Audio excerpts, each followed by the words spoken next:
आज हम आपको सुनाएंगे सोमवार की व्रत कथा। एक समय की बात है, किसी नगर में एक साहूकार रहता था।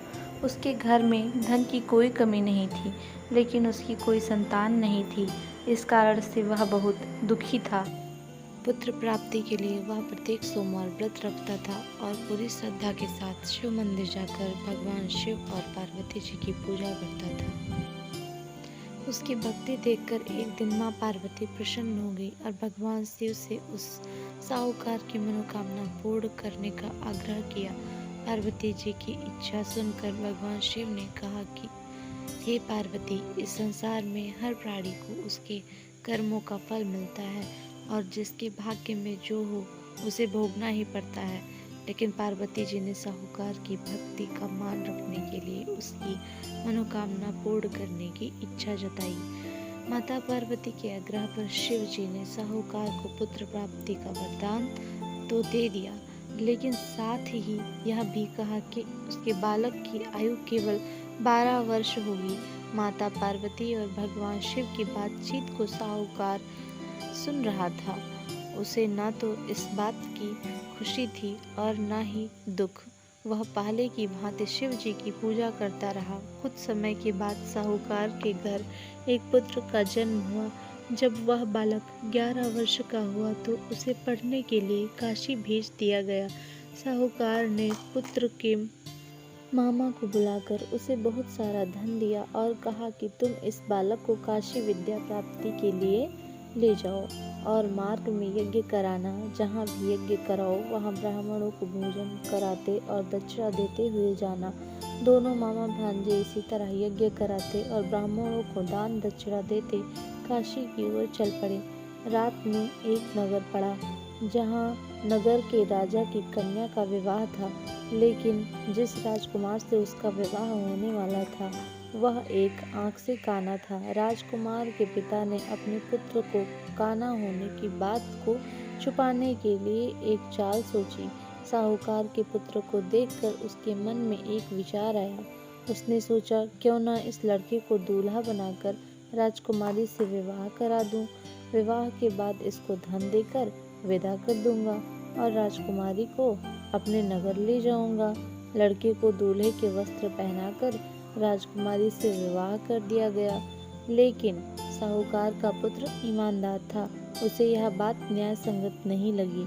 उसने अवसर पाकर राजकुमारी की चुन्नी के पल्ले पर लिखा कि तुम्हारा विवाह तो मेरे साथ हुआ है, लेकिन जिस राजकुमार के संग तुम्हें भेजा जाएगा वह एक आंख से काना है।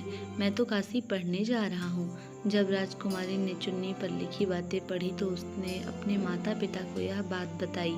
राजा ने अपनी पुत्री को विदा नहीं किया, जिससे बारात वापस चली गई।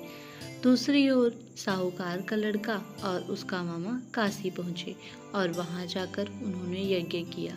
जिस दिन लड़के की आयु 12 साल की हुई उसी दिन यज्ञ रखा गया। लड़के ने अपने मामा से कहा कि मेरी तबीयत कुछ ठीक नहीं है। मामा ने कहा कि तुम अंदर जाकर सो जाओ। शिव जी के वरदानानुसार कुछ ही देर में उस बालक के प्राण निकल गए। मृत भांजे को देख उसके मामा ने विलाप शुरू किया। संयोगवश उसी समय शिव जी और माता पार्वती उधर से जा रहे थे। पार्वती ने भगवान से कहा, स्वामी, मुझे इसके रोने की स्वर सहन नहीं हो रहा है। आप इसे व्यक्ति के कष्ट को अवश्य दूर करें। जब शिव जी मृत बालक के समीप गए तो वह बोले कि यह उसी साहूकार का पुत्र है जिसे मैंने 12 वर्ष की आयु का वरदान दिया। अब इसकी आयु पूरी हो चुकी है। लेकिन मातृभाव से विभोर माता पार्वती ने कहा कि हे महादेव, आप इस बालक को और आयु देने की कृपा करें, अन्यथा इसके वियोग में इसके माता पिता भी तड़प तड़प कर मर जाएंगे।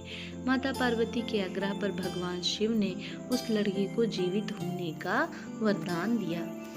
शिव जी की कृपा से वह लड़का जीवित हो गया। शिक्षा समाप्त करके लड़का मामा के साथ अपने नगर की ओर चल दिया।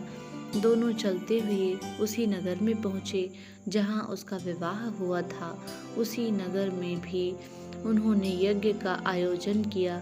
उस लड़के के ससुर ने उसे पहचान लिया और महल में ले जाकर उसकी खातिरदारी की और अपनी पुत्री को विदा किया। इधर साहूकार और उसकी पत्नी भूखे प्यासे रहकर बेटे की प्रतीक्षा कर रहे थे। उन्होंने प्रण कर रखा था कि यदि उन्हें अपने बेटे की मृत्यु का समाचार मिला तो वह भी प्राण त्याग देंगी, परंतु अपने बेटे के जीवित होने का समाचार पाकर वह बेहद प्रसन्न हुए। उसी रात भगवान शिव ने व्यापारी के स्वप्न में आकर कहा कि हे श्रेष्ठी, मैंने तेरे सोमवार के व्रत करने और व्रत कथा सुनने से प्रसन्न होकर तेरे पुत्र को लंबी आयु प्रदान की है। इसी प्रकार जो कोई सोमवार का व्रत करता है या कथा सुनता है और पढ़ता है, उसके सभी दुख दूर होते हैं और समस्त मनोकामनाएं पूर्ण होती हैं। बोलो हर हर Mahadev. Thanks for watching my video.